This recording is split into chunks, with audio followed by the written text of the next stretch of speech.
इसमें तो कोई संशय नहीं होना चाहिए कि और भी लहरें आएंगी। कोरोना की जहां तक बात है, ये वैश्विक अनुभव भी यही कहता है और जो भी प्रोजेक्शंस हैं विशेषज्ञों के, वो यही कहते हैं कि जब तक कोरोना के कुछ केसेस हैं तब तक वो कभी भी बढ़ सकते हैं। तो उसके लिए सबको तैयार भी रहना चाहिए, नागरिकों को भी मानसिक रूप से।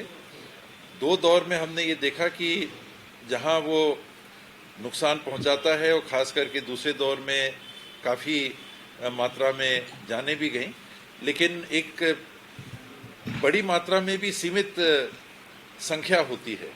पूरे आबादी की देखेंगे तो एक सीमित संख्या होती है, लेकिन 8,000 से ज़्यादा लोग दूसरे दौर में अगर उनकी मृत्यु हुई है, अप्रैल और मई महीना मिला लेंगे करीब करीब 9,000 लोगों की मृत्यु इन 2 महीनों में हुई है, तो संख्या छोटी भी नहीं है।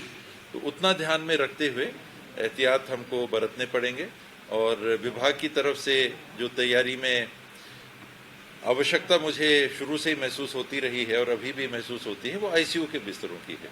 कि आज हमको बिस्तरों की कमी महसूस नहीं होती क्योंकि आज उतने प्रकरण है नहीं, लेकिन जब पीक आता है उस समय जितनी आवश्यकताएं पड़ती हैं वो उपलब्ध होना चाहिए, ताकि उन स्थितियों में हम असहाय महसूस ना करें कि बिस्तर ही नहीं है हमारे पास, आईसीयू की व्यवस्था ही नहीं है हमारे पास।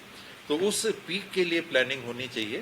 वो प्रस्ताव गए हैं, 1390 आईसीयू के बिस्तरों की मांग हमने वित्त विभाग से शासन से की है।